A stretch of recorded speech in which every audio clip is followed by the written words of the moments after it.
aqui para ouvir a sua palavra, para adorar o seu nome, bendizer o teu nome. Pedimos que o Senhor fale conosco, Senhor, de uma maneira muito especial.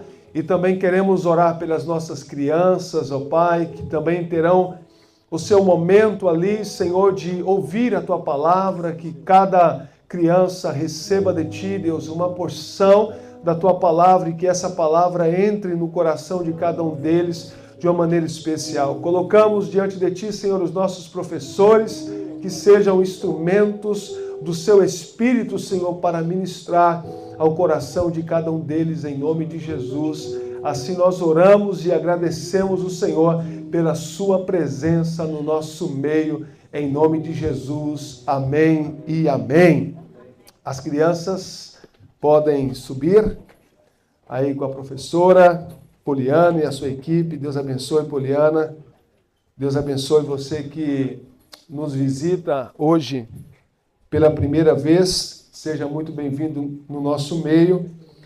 E eu quero convidar você a abrir a sua Bíblia na Epístola de Tiago, capítulo 5. Hoje nós vamos terminar esta série de mensagens, uma exposição que nós percorremos aqui durante alguns domingos sobre esse livro tão maravilhoso, o livro de Tiago. Eu gostaria que você prestasse bastante atenção, permanecesse aí no seu lugar, sentado, atento, ouvindo a palavra. Você que está nos acompanhando online, Deus abençoe sua vida, Deus abençoe sua casa e que essa palavra também chegue ao seu coração de uma maneira muito plena. Tiago, capítulo 5, nós vamos ler alguns versículos, ou todos os versículos, mas eu quero que você mantenha, por gentileza, a sua Bíblia aberta, porque eu vou ler de forma progressiva na medida que as coisas vão fluindo aqui. Eu senti da parte de Deus de trazer esse estudo, essa reflexão sobre o livro de Tiago, e depois de algumas jornadas, de alguns domingos, nós estamos chegando ao término. Eu tenho certeza que esse livro marcou a sua vida, assim como marca bastante a minha vida. O livro de Tiago é um livro muito prático, um livro muito direto, e tem muitos conselhos, muitas advertências, nos desafia a viver uma vida madura com Deus, nos desafia a viver uma vida onde buscamos essa maturidade de alcançar a estatura de um varão maduro, de um homem maduro, de uma mulher madura em Deus. E hoje nós vamos aprender que uma das características de um cristão maduro, de alguém que anda com Deus, é na paciência e na oração. Tiago, ele é um homem de muita oração. A tradição diz que Tiago tinha os joelhos de camelos, de tanto que ele orava, de tanto que ele ficava de joelho, orando e buscando pelos nossos irmãos. Então, falavam que Tiago tinha joelhos de camelo. Então, Tiago não está simplesmente falando de forma aleatória. Não, Tiago está falando daquilo que ele vivia, daquilo que era a prática da vida dele. Quem aqui de nós já se sentiu injustiçado na vida? Talvez a maioria, em algum momento, em alguma circunstância, já foi injustiçado. Quem aqui, como imigrante, já trabalhou para alguém e quando chegou no dia ou no final do mês você não recebeu? E aí dá aquela revolta, não dá? Você trabalha, eu me lembro, isso foi talvez em 2003, mais ou menos, eu trabalhei de jardinagem e aí era ilegal, o cara disse, pode fazer denúncia, você não tem direito de nada. Aí fica revoltado, não fica? Pô, eu trabalhei, peguei o frio, eu esquentei minha marmita no meio do mato, entende? Gera essa revolta em nós, porque nós vamos sentindo que somos injustiçados. E aqui, nessa parte de Tiago 5, os nossos irmãos em Cristo Jesus, eles estavam sendo injustiçados nessa área. Eles trabalhavam e não estavam recebendo o seu dia. E naquele tempo, na época de Tiago, eles recebiam a sua diária. E a vida deles dependia do dia que eles trabalhavam, para levar o sustento para sua casa. Então, um dia de trabalho em que aquele senhor, aquelas pessoas não pagavam, aqueles irmãos nossos voltavam para suas casas e não tinham muitas vezes o que comer. Então, aqueles irmãos estavam sendo oprimidos por essa situação. Então, Tiago, ele vai mostrar que ele está a par dessa situação, ele está consciente que os nossos irmãos estão vivendo essa situação, mas ele escreve no sentido para trazer uma advertência àqueles que estavam fazendo essa opressão, mas ao mesmo tempo ele consola aqueles irmãos para continuar firme na paciência no Senhor. Então, Cristo também será visível em nós quando eu e você aprendermos a superar as injustiças que sofremos, aguardando com paciência no Senhor. Não é fácil viver isso, não é fácil estar na pele disso, mas existe uma esperança, uma expectativa que o nosso Senhor, que sustenta, que cuida de nós, que zela de nós, Ele fará alguma coisa por nós. Então veja só o versículo 1. Ouçam agora vocês, ricos, chorem e lamentem-se, tendo em vista a desgraça que lhes sobrevirá. A riqueza de vocês apodreceu, e as traças corroeram as suas roupas. O ouro e a prata de vocês enferrujaram, e a ferrugem deles testemunhará contra vocês, e como fogo lhes devorará a carne. Vocês acumularam bens nesses últimos dias. Vejam, o salário dos trabalhadores que ceifaram os seus campos e que vocês retiveram com fraude, olha só, retiveram com fraude, está clamando contra vocês. O lamento dos ceifeiros chegou aos ouvidos do Senhor dos Exércitos. Vocês viveram luxuosamente na terra, desfrutando prazeres e fartaram-se de comida em dia de abate. Vocês têm condenado e matado o justo sem que ele ofereça resistência. Então veja como era a vida desses irmãos. Tiago não deixa muito claro. Tudo indica, e alguns estudiosos acreditam nisso, que algumas pessoas que Tiago fala aqui da riqueza não eram cristãos em si, mas eram pessoas que possuíam muito dinheiro e alguns cristãos trabalhavam para essas pessoas.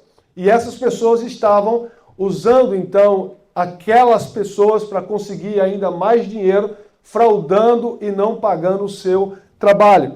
Então, Tiago, ele não está aqui diretamente condenando o fato de obter a riqueza, mas sim quando a riqueza te tem, ou quando a riqueza te possui. Então, esses irmãos, eles estavam trabalhando e cada dia mais eles estavam sofrendo, porque a opressão era muito forte. Tiago, lá no capítulo 2, fala que esses ricos levavam aqueles irmãos ao tribunal e lá eles compravam os juízes, compravam coisas que parece que não acontecem em nossos dias, né? Essas coisas assim, o poder pode comprar um tribunal, a influência pode comprar esses momentos e pode dificultar a vida daquele que não tem como defender, aquele que não tem força para se defender. Na lei havia uma advertência que Moisés deixou, que o próprio Deus escreveu, para que nós pudéssemos, então, honrar o jornaleiro, seja ele irmão, seja ele estrangeiro, porque disso dependia a sua vida. Então, esses irmãos sabiam daquilo que Tiago estava escrevendo, e aqueles irmãos estavam numa necessidade muito grande, porque eles estavam sofrendo injustiça. Quando o dinheiro deixa de cumprir o seu propósito, ele se torna um instrumento de sofrimento. Então, esses irmãos, por conta dos opressores que tinham cada vez mais dinheiro, estavam oprimindo de forma que eles estavam sofrendo. Aqui nós vemos uma relação do ensino de Tiago com o ensinamento de Jesus, quando Jesus fala que nós não podemos servir a dois senhores. Ou nós amamos a Deus, ou nós amamos a Mamon. E tudo indica, e o que parece é que esses homens aqui estavam sob a influência de Mamon, e a influência é a cobiça, é a injustiça. Quanto mais eu tenho, mais eu quero ter. E se eu puder, então, viver luxuosamente à custa daquele que trabalha diariamente e não pode ter ali a sua sobrevivência, pouco importa. Então, eles estavam vivendo luxuosamente, enquanto grande parte da população daqueles irmãos estavam vivendo. A gente vê isso numa sociedade muito comunista, onde algumas classes continuam tendo uma vida muito luxuosa, tendo muito recurso, e outros vivendo dia após dia na luta, sofrendo injustiça. Isso vai gerar uma revolta, e é aqui que Tiago vai trazer alerta para nós, que nós precisamos buscar no Senhor quando nós sofremos injustiça. Jesus, ele foi injustiçado, mas ele continuou amando a Deus. Ele continuou buscando a Deus, ele continuou caminhando com Deus, ele não se revoltou contra Deus, ele não se revoltou contra as pessoas em si. Então, muitas vezes, quando você sofre uma injustiça, a tendência que há em nós é essa revolta. E essa revolta também pode nos levar a outros caminhos, a pecar, e nós precisamos ter atenção nesse sentido. Porque se o dinheiro, de fato, não cumprir o seu propósito, Tiago está dizendo isso, ele não tem nenhum valor. Então, Tiago está dizendo, olha, ele faz uma advertência para aqueles irmãos, fiquem tranquilos, virá o tempo da desgraça desses ricos opressores.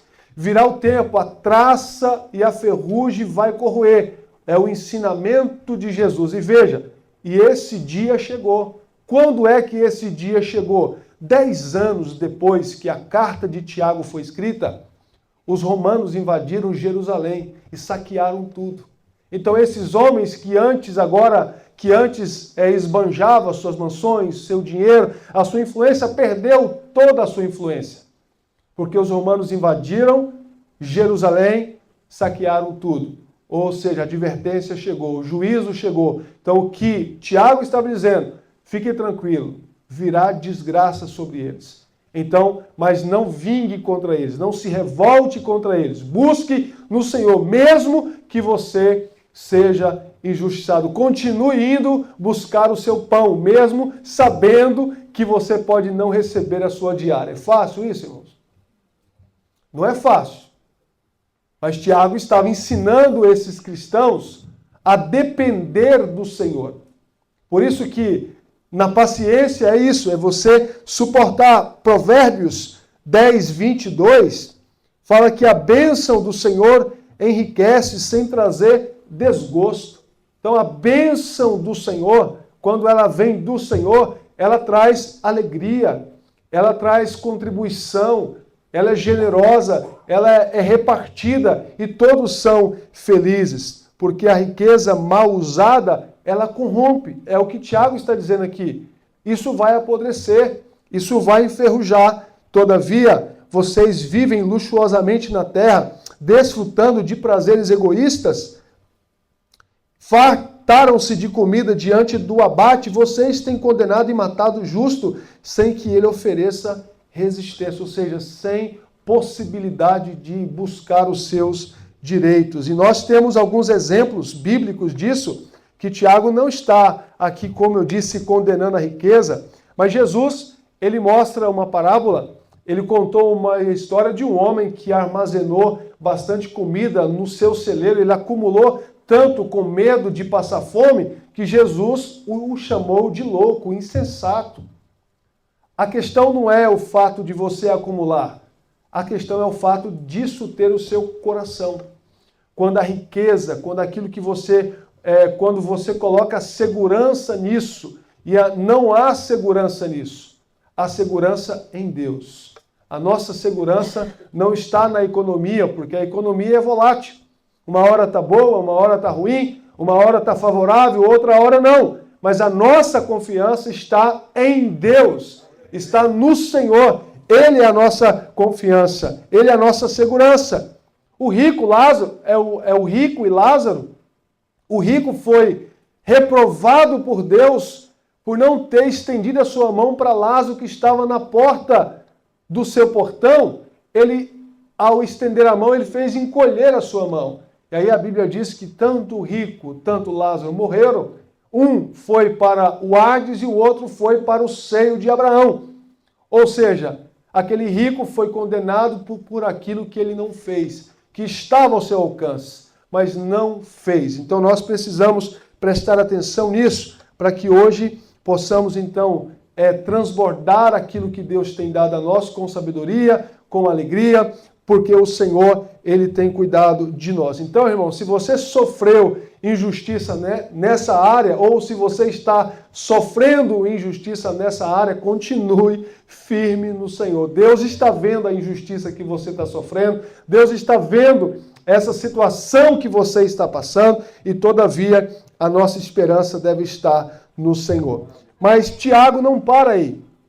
Ele vai nos dar uma dica de como que nós podemos então continuar nessa vida mesmo sofrendo injustiça. Olha o versículo 7, dizendo, portanto, que é uma conexão com aquilo que vem anteriormente. Portanto, aí ele diz, irmãos, de uma forma afetuosa, sejam pacientes até a vinda do Senhor. Tiago está dizendo, irmãos, eu sei que vocês estão sofrendo.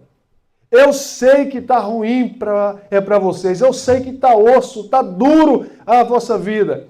Mas, irmãos, nós precisamos ser pacientes até a vinda do Senhor. E para exemplificar isso, Tiago dá um exemplo maravilhoso. Vejam como o agricultor aguarda que a terra produza a preciosa colheita e como espera com paciência até virem as chuvas do outono e da primavera.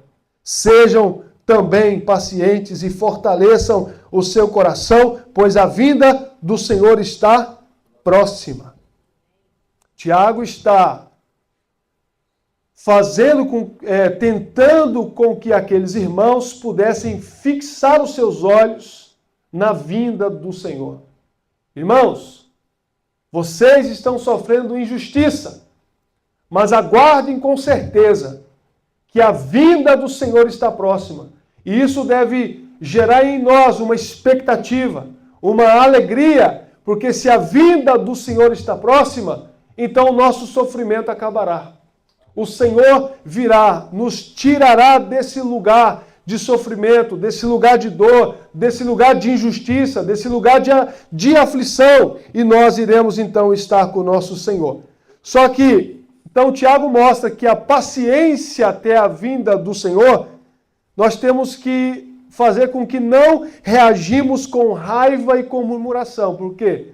Quando somos injustiçados, a tendência é você demonstrar raiva, demonstrar ira, e a ira, a raiva, a murmuração não resolve o seu problema. A paciência é a arte de suportar condutas opressivas sem perder a fé.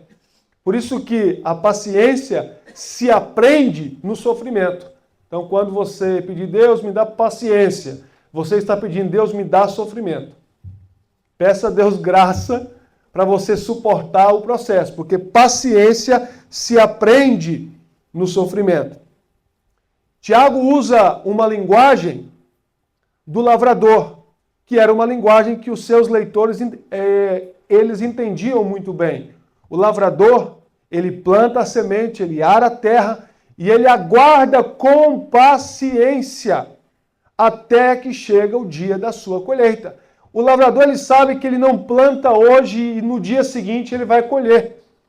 Ele planta, ele cuida da semente, ele rega da semente, e a única coisa que ele sabia, que eles tinham esse conhecimento era, eu tenho certeza que virá a chuva no tempo certo. Então eles plantavam antes, já esperando a chuva, para que a chuva pudesse influenciar a sua colheita. Então eles não tinham certeza da colheita em si, mas eles tinham certeza que a chuva viria. Então Tiago usa esse exemplo, assim como o lavrador, que espera pacientemente pela sua colheita, que espera pacientemente pelo seu trabalho realizado. Assim é o cristão que deve esperar pela vinda do Senhor, pacientemente. Pacientemente nós precisamos esperar até a vinda do Senhor, mesmo que a nossa vida aqui nesse mundo tenha perseguições, mesmo que a nossa vida aqui nesse mundo tenha sofrimento, mesmo que nós passemos por situações constrangedoras, nós temos que esperar a vinda do Senhor. O que Tiago está dizendo é, irmãos, quando Jesus foi assunto aos céus, ele prometeu que voltaria. Então nós, enquanto cristãos, precisamos orar, precisamos ter paciência, porque se ele falou que ele viria, é fato que ele virá e nós temos que aguardar com paciência. E eu te pergunto, você está aguardando com paciência até a vinda do Senhor? Então, se naquele tempo Tiago já dizia que a vinda do Senhor estava próxima, significa então que eles tinham essa convicção. Mas Tiago já não está mais entre nós. Mas a mensagem ela continua, a vinda do Senhor está próxima. O nosso tempo não é como o tempo de Deus. Portanto, nós precisamos buscar isso. E Tiago vai trazer uma imagem, um personagem, vai transportar um personagem do Antigo Testamento para exemplificar de homens que suportaram provações. Ele vai falar sobre Jó. Irmãos, não se queixem uns dos outros para que não sejam julgados. O juiz está à porta. O que Tiago está dizendo, que essa injustiça que eles estavam vivendo, como eles não conseguiam falar com os ricos, como eles tinham uma distância muito grande, então isso estava afetando a relação da comunidade. Então eles começaram a se queixar uns pelos outros, a falar mal daquela situação, e isso também estava gerando murmuração entre aqueles irmãos. Então o Tiago está dizendo, irmãos, não se queixem uns dos outros. O juiz também está à porta. Quando alguém deixa de viver, do outro lado encontrará o juiz à porta. E diante desse juiz, que é Deus, nós não vamos nos queixar mais. Ali morre todo o nosso discurso, todo o nosso argumento, toda a nossa filosofia ali. É eu e você e o juiz que vai julgar a nós. Paulo diz que cada um de nós estaremos diante do tribunal de Cristo e prestaremos contas. Jesus disse que nós prestaremos contas de todas as palavras frívolas que saíram da nossa boca. Então, diante desse juiz, pode ter certeza que tudo ficará decidido. Ele vai tratar tudo com justiça, porque ele é imparcial, ele é honesto, ele é íntegro, ele tem um caráter poderoso. Então, fique tranquilo. Deixe a sua causa para o juiz que resolve as coisas. Não se vingue. Não procure a vingança. Não procure a revolta. Não procure criar um grupo revolucionário para tentar mudar a situação, o contexto. Confia no Senhor. O juiz está à porta. É isso que Tiago estava dizendo. Então nós precisamos entender que essas coisas que sofremos podem afetar a nossa relação uns aos outros, porque começamos a nos queixar. Então Tiago ele usa o exemplo de Jó. Veja como Jó, o homem que sofreu, e o homem que não apenas sofreu, mas que perseverou até o fim. Ele fala, irmãos, tenham os profetas que falaram em nome do Senhor como exemplo de paciência diante do sofrimento. Tiago está dizendo, se os profetas, no seu tempo, foram perseguidos, Jeremias foi colocado no calabouço, Daniel foi colocado numa cova de leões, homens sofreram injustiças, passaram por situações e eles perseveraram no Senhor. Significa que o cristão, o profeta, seja quem for, vai enfrentar situações difíceis, situações complicadíssimas, e mesmo assim continuar fazendo o que Deus chamou você para fazer, mesmo com a dor. Então Jó perdeu tudo, diz o texto lá em Jó, porque ele era íntegro. porque ele era fiel a Deus, porque ele era temente a Deus, porque ele se desviava do mal. Essa é a razão do porquê Jó sofreu. Jó não sabia que estava tendo uma conversa entre Deus e Satanás queria, então, testar Jó. E Deus, olha, não há homem na terra como este homem. Ele é irrepreensível. E Jó perdeu, ele teve que enterrar 10 filhos em um só dia. Ele perdeu todos os seus bens. Ele perdeu todos os seus funcionários. Ele perdeu tudo, a sua riqueza.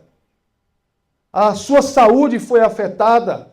Todas as áreas de Jó foi atacada, foi afetada. E mesmo assim Jó disse, bendito seja o nome do Senhor. Nu eu vim, nu eu voltarei. Louvado seja Deus. Eu sei que o meu Redentor, por fim, se levantar, aguardando. Mesmo que quando você vai ler o livro de Jó, você vai ver que ele teve oscilações, dizendo, maldito seja o dia que eu nasci. Seria melhor a minha mãe ter me abortado, para evitar o sofrimento que eu estou vivendo. Momentos de dor têm essas oscilações, essas queixas, essas distrações, essas dúvidas. Então a dúvida e a distração são os nossos inimigos na espera, porque nós começamos a duvidar, a crer. Então nós temos que ter atenção com as nossas queixas. Lembra de Israel? Impaciente no deserto? Ah, estou com saudade do Egito, do alho, da cebola. E a impaciência deles geraram entre eles murmurações. E essas murmurações chegaram aos ouvidos de Deus. E essa foi uma das razões por que eles não entraram na terra prometida. Por conta das murmurações. E por conta da incredulidade. Então nós precisamos suportar. E Tiago está dizendo, paciência, irmãos. Até a vinda do Senhor nós teremos que ter paciência. Vai ser difícil? Vai. Então ele continua. Como vocês sabem, nós consideramos felizes aqueles que mostraram perseverança. Deus abençoa quem persevera até o final. Amém? Vocês ouviram falar sobre a perseverança de Jó e viram o fim dele. Como que foi o fim de Jó? Um homem honrado, um homem abençoado por Deus. Deus o restituiu tudo para ele, deu muito mais do que ele tinha. Deus o honrou pela razão dele ter perseverado e confiado no Senhor até o fim. Então Deus vai nos honrar. Por isso que Jesus diz, aquele que perseverar até o fim será salvo. Então, se perseverar até o fim, significa que não vai ser moleza. Que não é vida tranquila, como nós às vezes queremos ter uma vida totalmente tranquila, sem oposição, sem aflição, sem injustiça, sem calúnia. Jesus foi injustiçado, caluniado, perseguido, e ele disse, bem-aventurados sois, quando vocês serão perseguidos, caluniados em meu nome. Lá em Atos, quando os apóstolos foram apedrejados, eles saíram felizes. Glória a Deus, fomos apedrejados porque seguimos o nome de Jesus. Olha que maturidade. Eles ficaram felizes porque estavam sendo apedrejados. Porque estavam sofrendo por causa de Jesus. Pedro disse, é melhor você sofrer como um cristão do que você sofrer como um ladrão, como qualquer outra coisa. Então é melhor sofrer por uma boa causa, pela causa de Cristo, para honrar o nome de Cristo, para exaltar o nome de Cristo. Então Jó suportou provações extremas e foi honrado por Deus, irmãos. E Tiago, ele continua. O Senhor é cheio de compaixão e misericórdia. No sofrimento, na tribulação, nós podemos contar com a misericórdia de Deus. Nós podemos contar com essa compaixão que vem do alto, para você, para mim, para nós. Esse é o Deus que nós servimos, um Deus cheio de compaixão, ou seja, que se importa com o seu sofrimento, que está atento ao que você sofre, que está atento à sua dor. O que Tiago está dizendo é: Deus se importa com aquilo que nós sentimos e passamos. Ele está nos vendo. Portanto, espere com paciência no Senhor. Esse Deus que nós servimos é um Deus cheio de compaixão, cheio de misericórdia. E nós podemos crer nessa promessa, irmãos. Nós podemos crer que o nosso Senhor, Ele é cheio de compaixão, Ele é cheio de amor, Ele é cheio de bondade, Ele é cheio de graça para oferecer a todos aqueles que precisam, aqueles que necessitam diante do sofrimento. Quando você não tem força mais, quando nós não temos mais força, mais ânimo, Ele está ali nos ajudando. Ele está lá fortalecendo a nossa mão. Por isso que Tiago diz: fortaleçam o vosso coração. Então, diante do sofrimento, fortaleça o seu coração. Fica firme. Como disse Davi: firme, ó Deus, está o meu coração nas suas promessas. Firme está o meu coração nas suas promessas. E qual é a melhor e maior promessa para nós? A vinda é do Senhor. Então, o meu coração deve estar firme na promessa, ainda que a minha trajetória, ainda que eu esteja subindo, o meu caminho do Gólgota, com a minha cruz, a caminho da minha própria morte. O Senhor, Ele vê e se compadece de nós.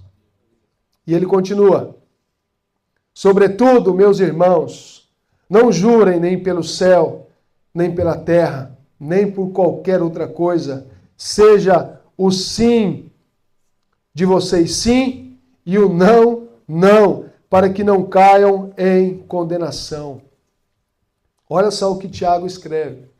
Tiago está ecoando as mesmas palavras de Jesus no Sermão do Monte, quando ele estava falando com aquele grupo de pessoas que estavam fazendo juramentos por tudo, porque os judeus faziam juramentos por tudo e por nada.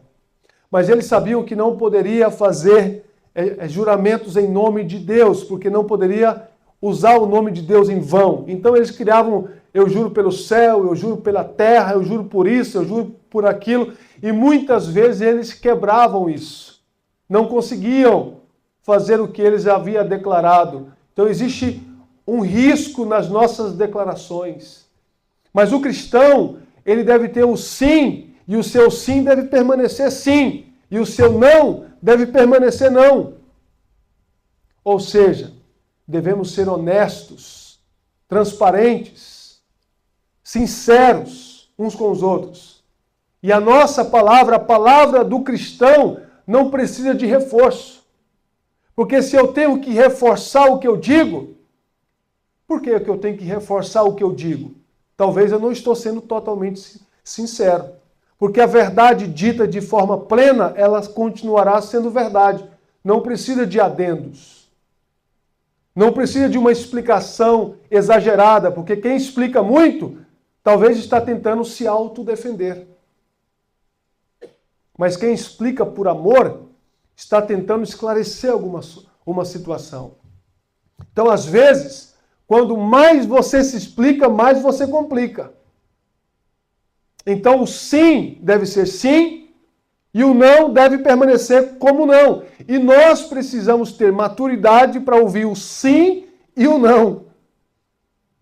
E aquilo que eu digo, eu preciso então ter Tiago 3, lembra? Que há poder na língua. Ou seja, eu preciso saber o que eu digo, saber o que eu falo, para que depois eu não tenha que voltar atrás para corrigir o que eu disse. Para não ter que me arrepender de palavras que foram impensadas. Ah, não foi bem assim que eu quis dizer. Foi, você disse, a palavra é como uma flecha. Ela sai e já não volta mais. Então, Tiago está nos alertando para esses irmãos, vamos ser honestos uns aos outros, vamos falar a verdade uns aos outros, e que seu sim permaneça sim, e que o seu não permaneça não. E o que Jesus diz é: o que passar disso é procedência do maligno.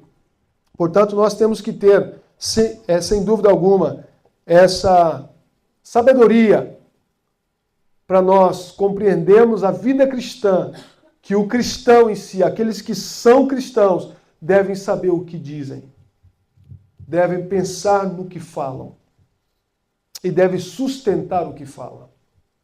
Isso é muito importante. Sustentar o que você disse, sustentar o que saiu, assumir a responsabilidade do que saiu da sua boca. Então nós precisamos então de ter certeza quando vamos abrir a nossa boca, para não fazer julgamentos precipitados, como o Tiago já tinha alertado, para não ser juiz, porque nós temos um legislador que é Cristo, é Ele que vai fazer o julgamento, coisas falhas que talvez nós não conseguimos entender, ou situações, tem um juiz. O juiz está à porta e nada vai ficar sem julgamento, nada vai ficar sem ser corrigido. Diante dele, nós não teremos razões ou explicações demais. Ah, Senhor, eu fiz isso por conta... Não, meu filho, você fez isso porque seu coração é ruim. Porque a essência dos nossos erros, Tiago diz, é o nosso coração. E Deus avalia a nossa intenção e o nosso coração. Por isso que nós precisamos, irmãos, de entender como funciona a vida cristã. Bom, versículo 13. Agora Tiago ele vai entrar numa outra sessão. Ele já corrigiu aqueles irmãos, já alertou aqueles irmãos num sentido de consolo que estavam sofrendo injustiça, mostrou para eles que eles precisam estar pacientemente até a vinda de Cristo, mas agora Tiago ele vai mostrar que nós podemos orar. Então Tiago tinha irmãos que tinham problemas com injustiça, tinha irmãos que estavam em plena dificuldade, mas também tinha alguns irmãos que estavam sofrendo enfermidade. Então, ou seja, o capítulo 5 de Tiago, uma palavra que resume é dificuldade. Então, irmão, se você ainda não passou, aguarde. Com expectativa. E quando chegar, fala, aleluia. Chegou minha vez. Chegou minha hora de honrar a Deus. Chegou minha hora de testar as minhas convicções, a minha fé. Então Tiago diz, entre vocês, há alguém que está sofrendo? Olha a pergunta. Tiago usa palavras curtas, frases curtas, para fixar na memória dos seus leitores. Isso mostra, Tiago então está dizendo que o cristão tem altos e baixos. Altos e baixos. Então a vida cristã, como disse C.S. Lewis, não é linear. É de altos e baixos. E a maior parte do tempo a gente está embaixo. A maior parte do tempo nós estamos no vale e não no pico da montanha. Então a vida cristã, se você está em dificuldade, se você está sofrendo, o que você tem que fazer? Que ele ore. Então essa é a solução. Você está sofrendo? Está passando dificuldade? Está enfrentando luta? O que devo fazer, pastor? Dobrar o joelho, orar ao Senhor, clamar por ajuda, por intervenção. Senhor, vem intervir na minha casa, na minha vida, na minha família, pois eu estou em dificuldade. Não é ficar esperando. Então Tiago chama aquela comunidade para ter uma vida de ação, de oração. Ore. E aí? Quando você está em dificuldade, você ora ou você reclama? Nós oramos ou reclamamos? Tiago está dizendo, ore. Mas ele diz agora, alguém que se sente feliz? Se tem alguém que se sente feliz, que está alegre, o que essa pessoa então tem que fazer? Que ele cante louvores. Então, períodos de tristeza são seguidos de períodos também de alegria. O cristão também não vai passar a vida toda sofrendo. Ele tem momentos de refrigério. Ele tem momentos de alegria. Ele tem momento de bonança. Então, quando você estiver na dificuldade, chore e ora. Mas quando você estiver feliz, cante louvores. Celebre. Quando o povo de Deus ganhava uma guerra, o que acontecia? festa, júbilo, alegria, dança, era cortejo, era uma gritação, era gritos de alegria, júbilos, porque eles haviam ganhado uma guerra. Mas quando eles perdiam, eles choravam e lamentavam-se pelos seus que ficaram. Então nós precisamos também se alegrar naquilo que Deus tem feito por nós. E às vezes nós nos tornamos uma sociedade da escuta e não uma sociedade que canta, um povo que escuta muito e canta muito pouco, que celebra muito pouco. E nós vamos olhar os Salmos e nós vamos ver isso. Eles em dificuldade, eles em aflição, mas todavia atribuindo a Deus louvor, atribuindo a Deus alegria. Nos momentos difíceis, mas eles estavam cantando também de alegria quando Deus mudou a sua sorte. Quando Deus mudou o seu cenário, quando Deus mudou, o Salmos 40 é isso, olha, Deus colocou, eu estava no fundo do poço, mas agora Deus me colocou em uma rocha firme e colocou um riso novo nos meus lábios. Um novo cântico nos meus lábios. Lembra de Miriam? O canto de Miriam? Nós temos que celebrar isso. Temos que ter uma vida de gratidão. É aquilo que o apóstolo Paulo, ele escreveu. Eu aprendi o segredo de viver contente. Eu sei estar na bonança. Eu sei passar fome. Eu sei ter tudo, mas também sei não ter nada. Eu aprendi o segredo de viver contente. Eu posso todas as coisas naquilo que me fortalece. Então, irmãos, não importa a situação ou o nosso estado. Eu preciso, mesmo se eu estou na pobreza, disse Tiago lá no capítulo 2, confia no Senhor. E se você está no muito, não faça do muito o seu Senhor. Continue dependendo de Deus em todas as situações, em todas as circunstâncias. Nós somos chamados por Deus para tornar Cristo visível. Então as pessoas verão Deus em nós quando eu e você, no nosso sofrimento, continuamos servindo, amando a Deus, não questionamos Deus, não questionamos a sua vontade, não duvidamos da sua soberania, de quem Ele é, de como Ele faz as coisas. Nós nos rendemos a este Deus que é soberano e nos submetemos à sua vontade e dizemos, Deus, seja feita a sua vontade. Essa palavra é difícil, não é, irmão? Seja feita a sua vontade. Quando você ora, seja feita a sua vontade, de certeza que Deus vai contrariar a sua. Porque a vontade de Deus é contrária à nossa vontade. Tudo que nós queremos fazer, muitas vezes, não é o que Deus nos pede para fazer. Então, por isso que a obediência se aprende também por meio do sofrimento. É bom esse silêncio. Versículo 14. Entre vós, alguém que está doente, o que tem que fazer quando alguém está doente? Chame os presbíteros, os anciões da igreja, para que eles oram sobre eles e unja com óleo em nome do Senhor. A questão aqui não é o óleo, tá, irmãos? O óleo, na época de Tiago, era medicinal. A ênfase de Tiago aqui está na oração. Porque Jesus, ele curou muitas pessoas e você não vai ver Jesus ungindo ninguém. Porque o óleo tem os seus efeitos medicinais. Então eles oravam e fazia a unção também numa forma de massagear. Então a ênfase aqui é a oração. Então se tem alguém doente, entre na comunidade, ore. E quem está doente, o que tem que fazer? Pedir oração. Tem pessoas que estão doentes e não pedem oração. Está perdendo uma bênção. Não quero que ninguém saiba do meu sofrimento. Não quero que ninguém saiba que eu estou doente, né? Porque às vezes, o irmão está doente. Irmão, se você está doente, busca em Deus oração. Pede para os seus irmãos em oração. Irmão, ora por mim.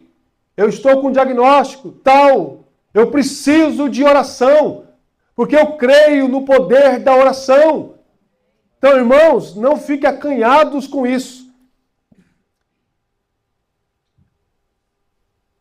E às vezes, nós temos que orar especificamente. Um dia, alguém falou assim, pastor, ore por mim. Eu estou passando um problema de enfermidade. Eu disse, mas qual é? Pastor, é geral. Eu falei, tá bem, Senhor, abençoa o geral. Em nome de Jesus, amém. Porque eu não sei o que a irmã tinha. Então, eu tenho que orar de forma geral. Senhor, abençoa o geral. Eu não sei o que é o geral, mas o Senhor sabe o que é. Mas se você tem um problema específico, ore especificamente pelo seu problema. Senhor, tira a dor de cabeça, tira a dor de coluna, tira a dor ali dos ossos. Em nome de Jesus, cura tal coisa. Peça especificamente aquilo que você quer. Jesus disse, o que você quer que eu faça? O cego diz, eu quero ver, então veja. Jesus orou para que ele veja. E ele viu. Temos que ser específico na nossa oração.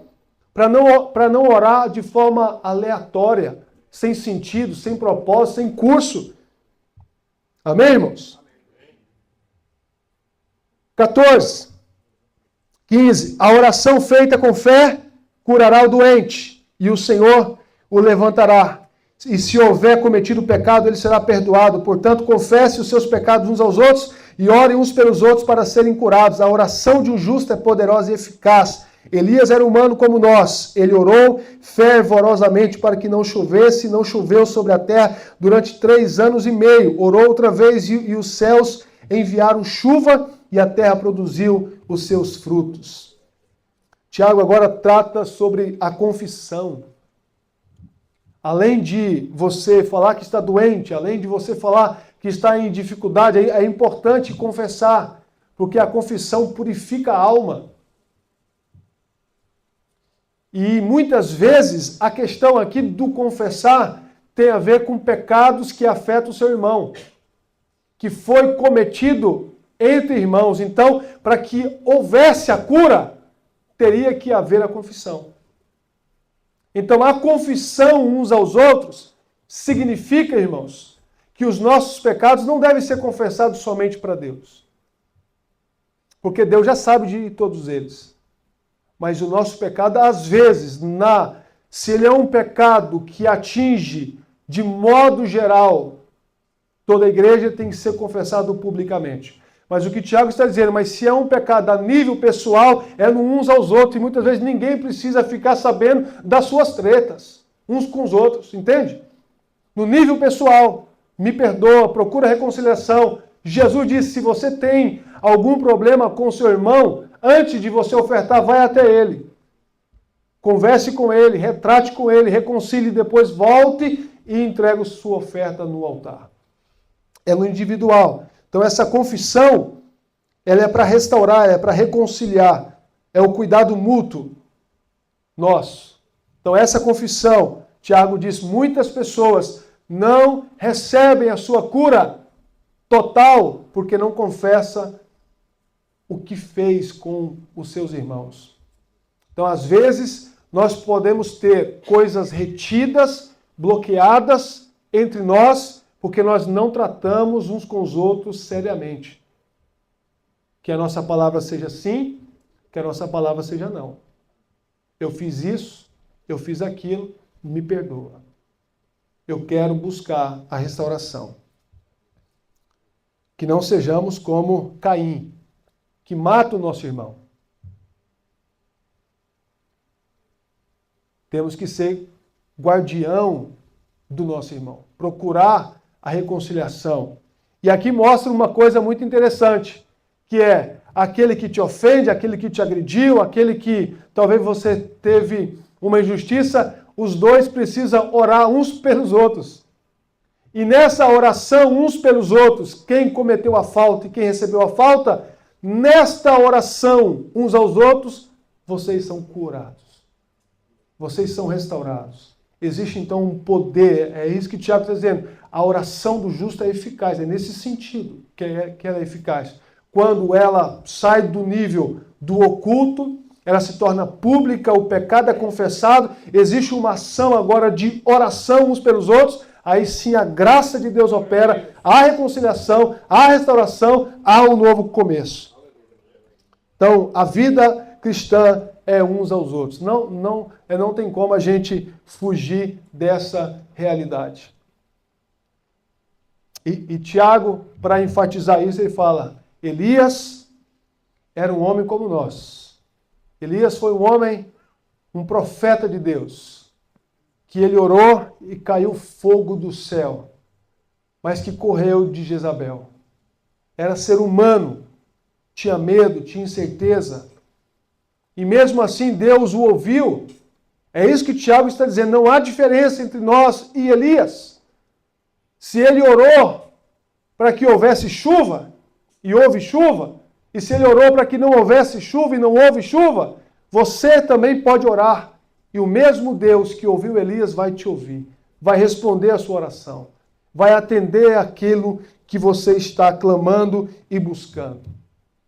Então nós precisamos usar essa prática da oração, porque a oração do justo é poderosa e eficaz. E nós, quando fazemos isso, Cristo se torna visível. Quando? Quando as pessoas começam a ver em nós que nós erramos, pecamos, mas que nós também nos reconciliamos. Que nós também sabemos pedir perdão. Que nós também sabemos nos retratar uns com os outros. Dizer que eu fui arrogante, prepotente, eu fui equivocado, me perdoa. E isso fala, uau, Cristo está neles. Isso aí é visível que Cristo está operando no meio deles. Mas olha só, para a gente encerrar. Tiago ele fala, meus irmãos, se algum é de vocês se desviarem da verdade e alguém o trouxer de volta, lembrem-se disso. Quem converte um pecador do erro, do seu caminho, salvará a vida dessa pessoa e fará que muitíssimos pecados sejam perdoados.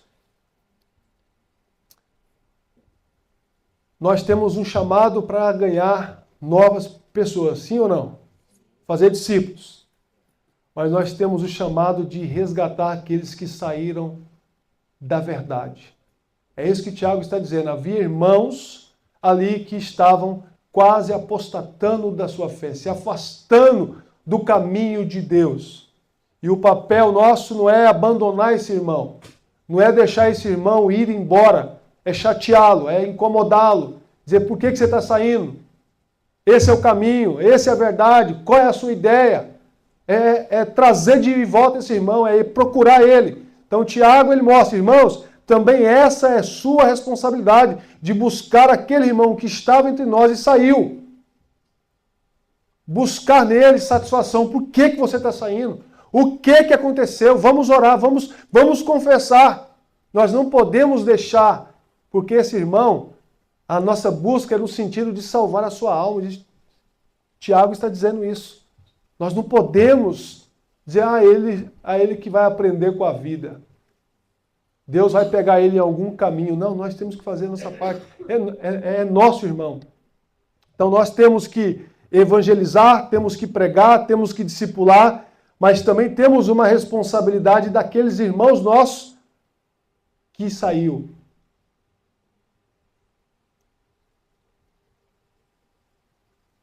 Essa é a nossa missão, irmãos.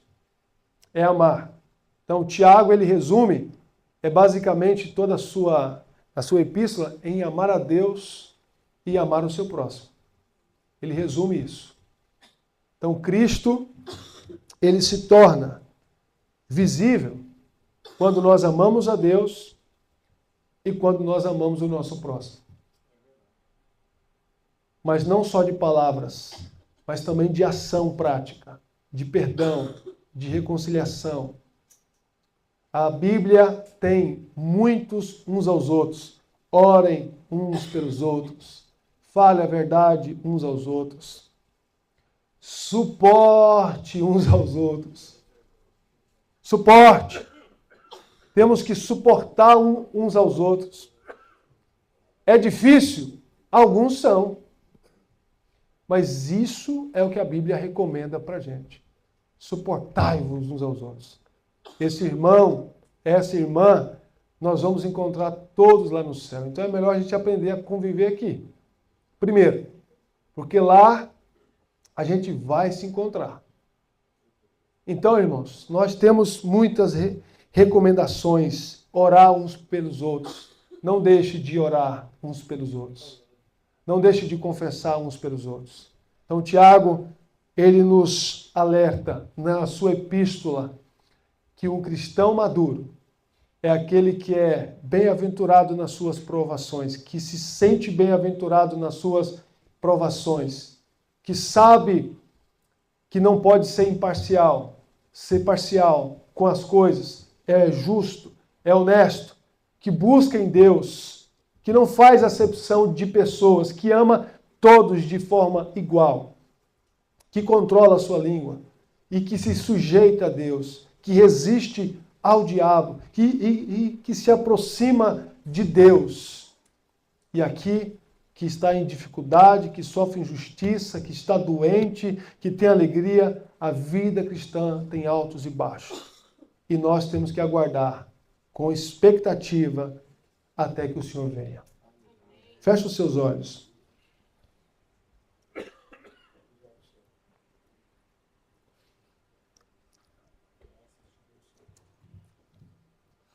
Eu quero orar por você, mesmo você estando sentado.